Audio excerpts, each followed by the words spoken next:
Morning class. कल हम political science की इकाई पार्ट जो ए है उसकी इकाई 2 आधुनिक राजनीतिक अवधारणा। इसके अंदर हम पहला चैप्टर कर रहे थे राजनीतिक सामाजिकरण। पॉलिटिकल साइंस का ये पार्ट जो है वो ए और इसकी यूनिट जो है यूनिट हम पढ़ रहे हैं सेकेंड। यूनिट जो है सेकेंड पढ़ रहे हैं और इसका जो अध्याय है लेसन फर्स्ट। इसमें लेसन फर्स्ट है राजनीतिक सामाजिकरण। राजनीतिक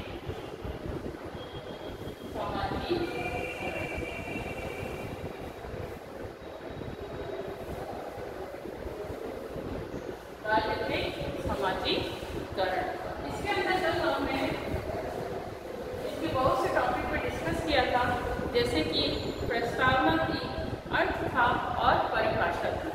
साथ ही साथ हमने राजनीतिक सामाजिकरण के कुछ साधन थे उनके बारे में डिस्कस किया था। आज हम उनको एक एक करके डिस्क्राइब करेंगे। तो देखिए राजनीतिक सामाजिकरण के क्या क्या साधन हो सकते हैं।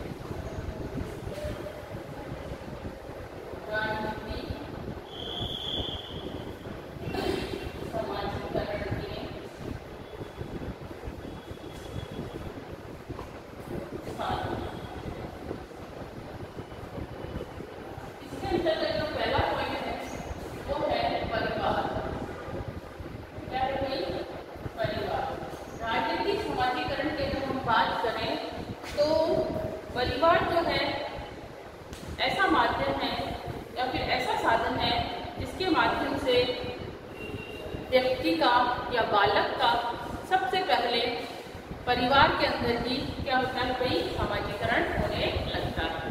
परिवार ही वह प्रथम पाठशाला होती है जिसके माध्यम से बालक जो है वह परिवार के रीति रिवाजों और परंपराओं को सीखता है और परिवार में रहकर ही वह अपने माता पिता की आज्ञा स्वीकार करता है, आज्ञा का पालन करता है, जिससे उसे सत्ता का बोध होता है। माता पिता द्वारा बच्चे को आज्ञा दिए जाने पर या किसी कार्य को बता देने पर बालक द्वारा उस कार्य को समय पर करना ही क्या कहलाता है कि किसी कार्य को करने में बच्चा अपना सब कुछ यानी जी जान से उस कार्य को करता है। तो वहीं से उसको इसका सत्ता का बोध होने लगता है। बालक जो है बालक को परिवार में रहकर ही सबसे पहले सत्ता का बोध होने लगता है। किसके माध्यम से? माता पिता के माध्यम से। माता पिता के द्वारा कहे गए कार्यों को समय पर करना ही सत्ता का बोध होता है। इसके अलावा अगर हम बात करें तो इसके अलावा ऐसे बहुत से साधन हैं जिसके साथ बालक जो है सबके साथ मिलकर रहने लगता है, परिवार में सहयोग करता है। छोटे बड़े कामों के अंतर्गत बड़े छोटे भाई बहनों के साथ मिलकर रहना, उनकी बात को कहना, मानना, समझना, है ना, उनकी बात कहना। तो इन सभी चीज़ों को वो कहाँ पर सीखता है? परिवार में रहकर सीखता है। सहयोग करता है, मदद करना जैसे छोटे बड़े कामों के अंदर, और अपनी मांगों को मनवाने के लिए किसी प्रकार का दबाव बनाना कि बालक है तो दिखती बात है कि कभी किसी जिद में आकर वह अपने माता पिता पर दबाव बनाता है किसी चीज़ को प्राप्त करने के लिए। तो ये आदि बातें सारी कहाँ से सीखता है? ये सारी सभी प्रकार की बातें बालक जो है सबसे पहले परिवार में रहकर सीखता है। ये सब बातें सीख कर ही वो क्या कर सकता है? राजनीतिक क्रियाओं की क्षमता विकसित कर सकता। वहीं से बालक की जो है राजनीतिक क्रियाएं जो है विकसित होने लगती है।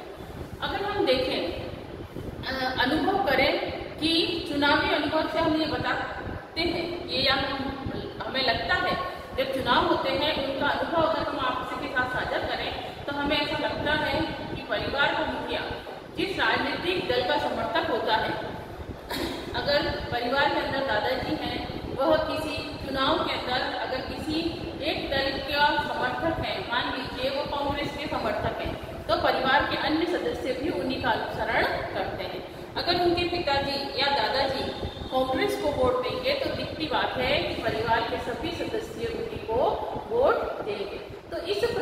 से बालक का जो समाजीकरण है वो सबसे पहले कहाँ से होता है? परिवार से होता है। और परिवार के अंतर्गत रहकर ही उसके प्रति प्रारंभिक समझ विकास करती है, विकसित होती है, और वह व्यक्ति जो है, बालक जो है, आगे बढ़ता है। तो कहने का मतलब, अगर हम राजनीतिक समाजीकरण के साधनों को देखें तो उसमें सबसे महत्वपूर्ण और प्रथम जो साधन है वह है परिवार। दूसरा हमारा पॉइंट है शिक्षण संस्थाएं। तो इसके साधन के रूप में जो जानी जाती है वह है शिक्षण संस्थाएं। कि समाजीकरण में शिक्षण संस्थाओं की भी महत्वपूर्ण भूमिका रहती है। तो देखिए शिक्षण संस्थाएं क्या कहती है। राजनीतिक समाजीकरण में शिक्षण संस्थाओं की बहुत बड़ी भूमिका रहती है। वह परिवार में जिन राजनीतिक अभिवृत्तियों को आत्मसात करता है व्यक्ति, जो बालक है, वह परिवार में रहकर ऐसी बहुत सी राजनीतिक अभिवृत्तियां हैं जिनको वह अपने अंदर ग्रहण करता है, समझता है और उनके अनुसार ही कार्य करता है। वहीं शिक्षण संस्थाओं में वे और अधिक दृढ़ बन जाते हैं।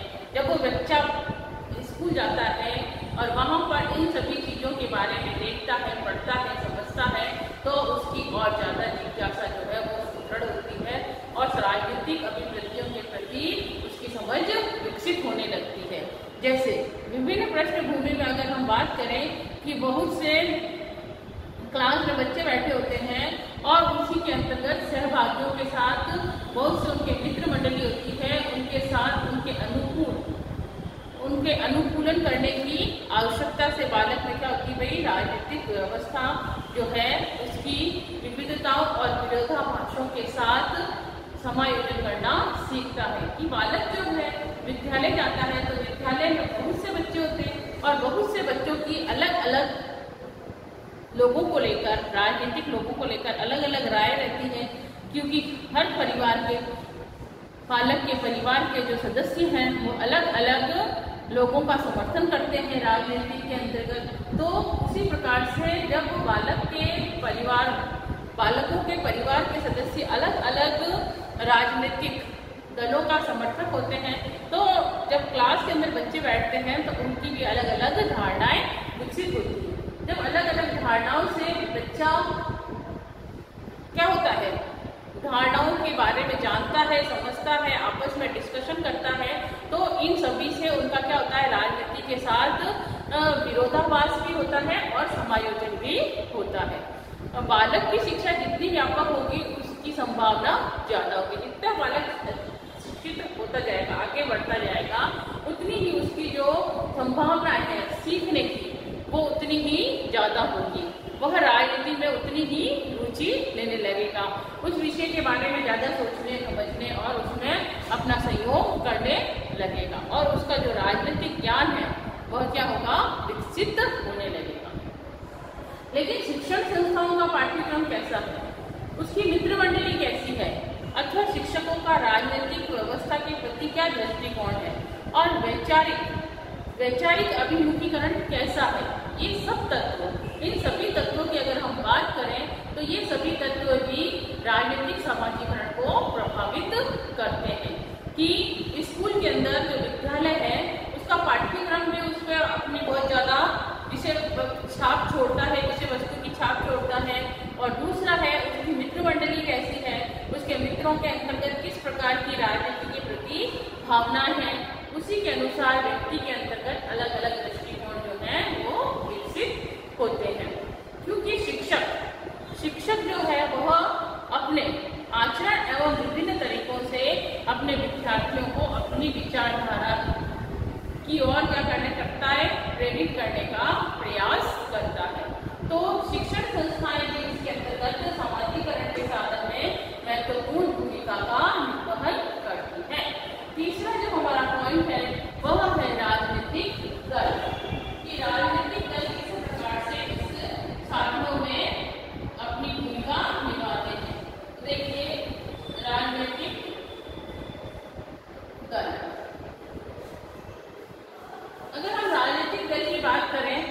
राजनीतिक दल अपनी नीतियों, अपनी विचारधाराओं और कार्यक्रमों के माध्यम से क्या करते हैं भाई, समाजीकरण में महत्वपूर्ण भूमिका निभाते हैं। या फिर कह सकते हैं इन सभी के द्वारा राजनीतिक दल में उनकी अलग अलग नीतियां हैं, अपने अपने विचारधाराएं हैं, अलग अलग प्रकार से कार्यक्रम करते हैं, तो इन सभी को माध्यम बनाकर वह महत्वपूर्ण कार्य करते हैं। हमारा देश वैसे तो कहा जाए तो लोकतांत्रिक देशों और साम्यवादी सर्वाधिकारवादी राज्यों में राजनीतिक दलों की जो भूमिका है वो अलग अलग होती है। ऐसे राज्यों में समाजीकरण के जो साधन हैं उन साधनों पर राज्य का कठोर नियंत्रण रहता है, जबकि जो लोकतांत्रिक राज्य हैं उनमें राजनीतिक दलों की बहुलता रहती है। अगर हम साम्यवादी दलों की बात करें, इनकी भूमिका की बात करें तो वहाँ पर समाजीकरण जो है राज्य में कैसा देखने को मिलता है, कठोर उनके ऊपर नियंत्रण रखा जाता है। जबकि लोकतांत्रिक राज्यों की अगर हम बात करें तो वहाँ पर जैसा हमारा देश कैसा है, लोकतांत्रिक है, तो यहाँ पर जो राजनीतिक दल है उनमें क्या है भाई, बहुलता है, यानी किसी एक दो दल नहीं है, यहाँ पर बहुत से दल बने हुए हैं एवं वह स्वतंत्रता पूर्वक क्या करते हैं भाई, अपने अपने विचारों के अनुरूप समाजीकरण के लिए स्वतंत्र होते हैं। अपने अपने कार्यों को स्वतंत्रता पूर्वक करने के लिए उन्हें पूर्ण क्या दी जाती है भाई, आजादी दी जाती है और इसी के अनुसार वो क्या करते हैं, राजनीतिक समाजीकरण करते हैं। इसका जो पांचवा पॉइंट है, चौथा पॉइंट जो है वो है राजनीति के अंतर्गत राष्ट्रीय प्रतीक की समाजीकरण के साधन में राष्ट्रीय प्रतीक भी अपनी महत्वपूर्ण भूमिका निभाते हैं। तो देखिए राष्ट्रीय प्रतीक किस तरह से भूमिका निभाएंगे। अगर राष्ट्रीय प्रतीक की हम बात करें तो राष्ट्रीय प्रतीक क्या है, राष्ट्रीय प्रतीक है जैसे हमारे देश का झंडा, राष्ट्रीय ध्वज है। अगर हम बात करें राष्ट्रीय गीत, राष्ट्रीय गान, है ना, राष्ट्रीय दिवस, समारोह, सेना की परेड, तो ये सब क्या है भाई, राष्ट्रीय प्रतीक क्या है। राष्ट्रीय प्रतीकों की अगर हम बात करें तो आ जाएंगे आपके राष्ट्रीय ध्वज,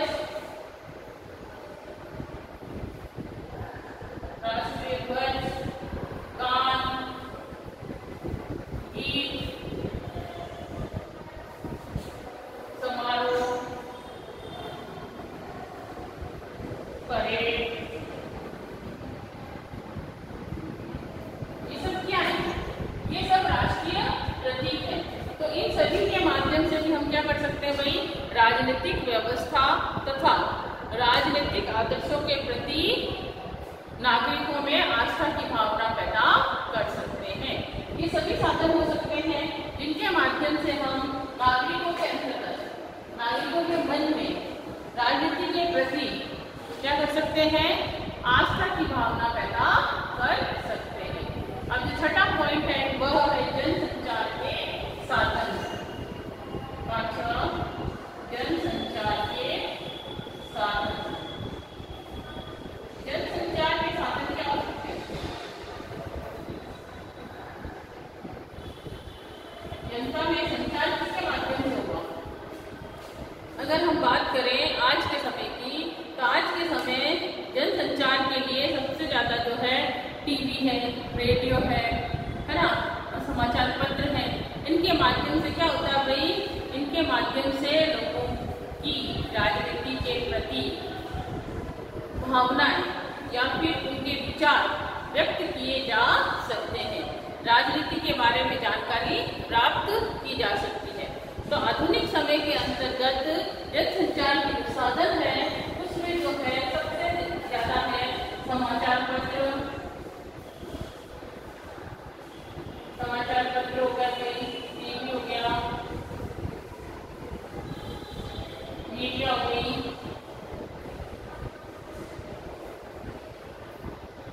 रेडियो हो गया। ये सब किसकी भूमिका निभा रहे हैं। और आज अगर हम आज की लेटेस्ट बात करें तो सबसे इम्पोर्टेंट क्या है, मोबाइल फोन। इसके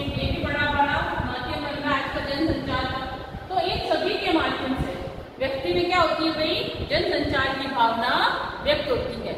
इन सभी के द्वारा व्यक्ति के अंतर्गत राजनीतिक ज्ञान को तथा उसके विचारों को दिशा देने के लिए सशक्त माध्यम बन चुके हैं।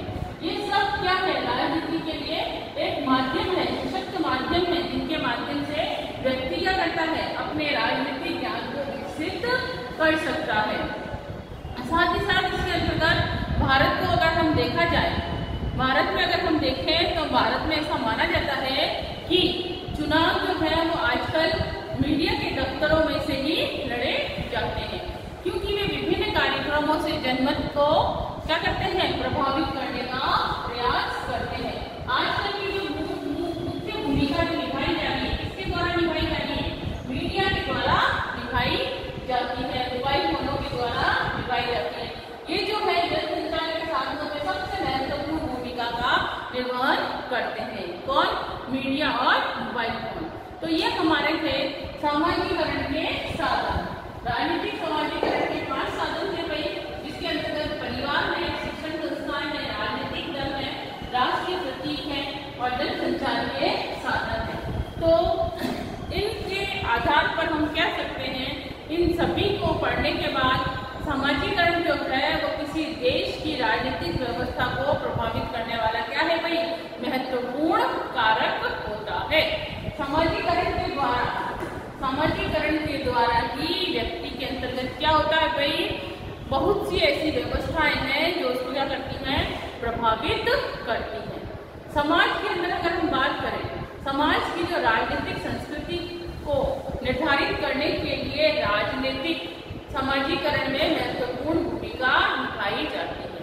राजनीतिक संस्कृति को निर्धारित करने के लिए कि व्यक्ति की राजनीतिक संस्कृति किस प्रकार की है, उसका रहन सहन कैसा है, उसका खान पान कैसा है, उसके आचार विचार कैसे हैं, ये सब भी राजनीतिक सामाजिकरण में महत्वपूर्ण भूमिका का निर्वहन करती है। किसी भी देश के नागरिक को, किसी भी कोई भी देश है, उस देश के नागरिक व सरकार के बीच क्या होता है भाई? अंतःक्रिया का अभाव पाया जाता है। वही किसी और देश के सरकारों के कार्यों और नीतियों को प्रभावित करने में नागरिकों की महत्वपूर्ण भूमिका होती है। क्यों? क्योंकि देश के नागरिक ही क्या करते हैं भाई? सरकार का चयन करते हैं, उनके द्वारा ही सरकार चुनी जाती है। तो देश की सरकार को बनाने के लिए लोकतांत्रिक व्यवस्था में नागरिकों की महत्वपूर्ण भूमिका होती है। और यह अंतर वास्तव में राजनीतिक सामाजिकरण के स्तर का अंतर बताया गया है। तो अगर हम बात करें तो यहाँ पर ये लेसन समाप्त होता है। राजनीतिक सामाजिकरण, ये राजनीतिक सामाजिकरण के अंतर्गत किस किस बातों पर ध्यान दिया गया है, क्या कह रहा है राजनीतिक सामाजिकरण? सबसे पहले हमने इसकी प्रस्तावना देख ली, भूमिका देख ली, अर्थ देख लिया, परिभाषा देख ली, उसके बाद इसके जो प्रमुख साधन थे वो देख लिया और फिर लास्ट में इसका निष्कर्ष पर हम पहुंचे हैं। तो ये चैप्टर यहाँ पर खत्म होता है। अब जो है हम इसके महत्वपूर्ण बिंदुओं पर थोड़ा विचार करेंगे। छठा पॉइंट जो है महत्वपूर्ण बिंदु क्या कह रहे हैं, देखिए महत्वपूर्ण बिंदु को देखिए। इसके अंदर कहा गया है, पाठ का सार है शॉर्ट बुक में, कि राजनीतिक सामाजिकरण का उद्देश्य क्या है भाई? व्यक्तियों को राजनीतिक व्यवस्था की शिक्षा प्रदान करना। जो भी व्यक्ति हैं उनको राजनीति की शिक्षा देना, राजनीतिक व्यवस्था के अनुरूप शिक्षित करना, और यही शिक्षा राजनीतिक व्यवस्था के सुचारू संचालन में सहायक होती है। अगर हम राजनीतिक सामाजिकरण के साधन की बात करें तो अभी हमने पढ़ा है परिवार, शिक्षण संस्थाएं, राजनीतिक दल, है ना, साथ ही साथ राष्ट्रीय प्रतीक और जनसंचार के साधन।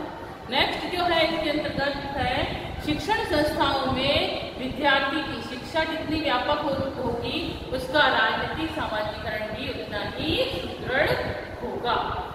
तो कोई ज्यादा बड़ा चैप्टर था नहीं, ये छोटा सा चैप्टर था और इसके महत्वपूर्ण बिंदु भी थोड़ी कम ही है। अब हम बात करें प्रश्नों की।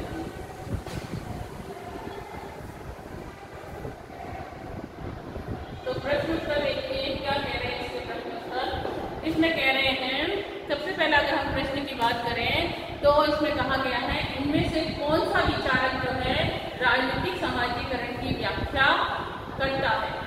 इसके अंदर 4 दिए गए हैं भाई, 3 विद्वान दिए गए हैं और 4 ऑप्शन दिए गए हैं, एक में उपरोक्त सभी है।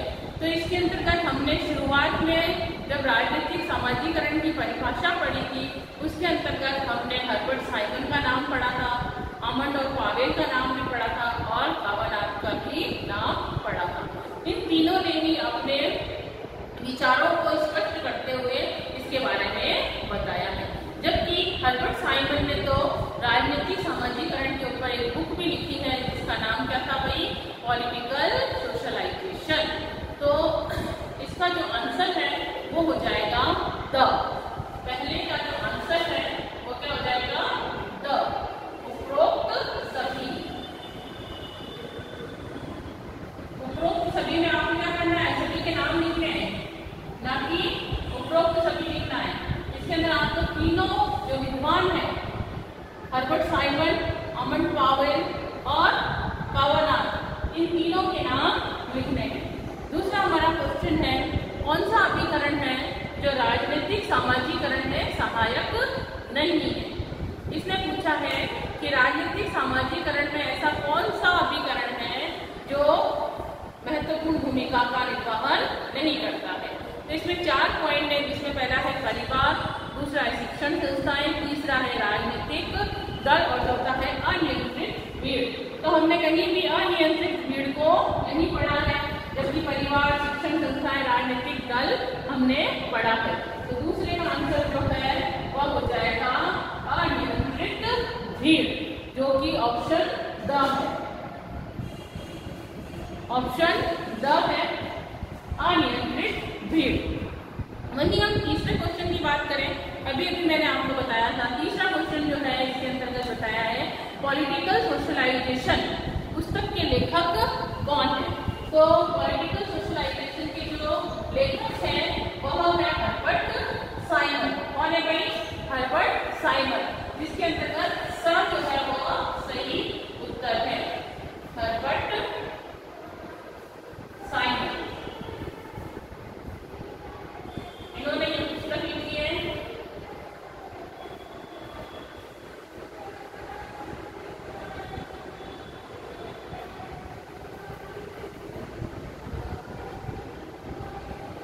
हर्बर्ट साइमन द्वारा पुस्तक लिखी गई है पॉलिटिकल सोशलाइजेशन।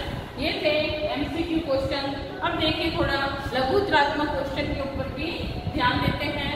अति लघुत्रात्मक क्वेश्चन में पहला क्वेश्चन है राजनीतिक समाजीकरण के राजनीतिक समाजीकरण के कोई 2 अभिकरण साधन बताइए। तो अभिकरण साधन पूछे हैं तो हम इसको बता सकते हैं परिवार और शिक्षण संस्थाओं को।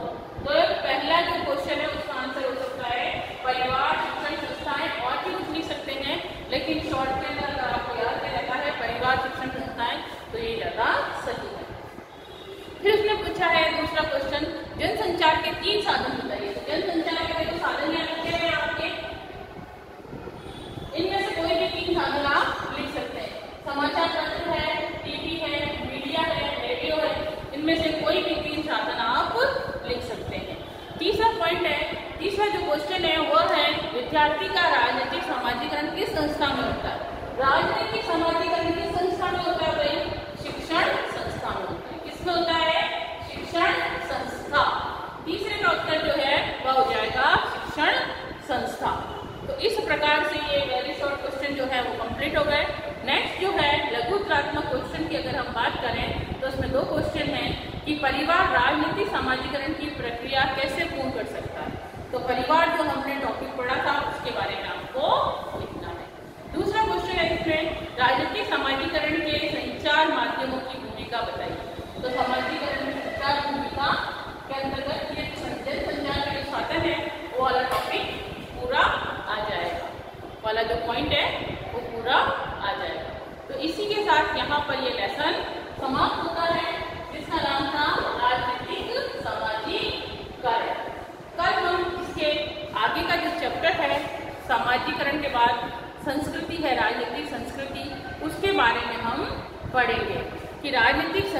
जो है संस्कृति क्या कह रही है, तो उसके बारे में कल हम विस्तृत रूप से पढ़ेंगे और समझेंगे।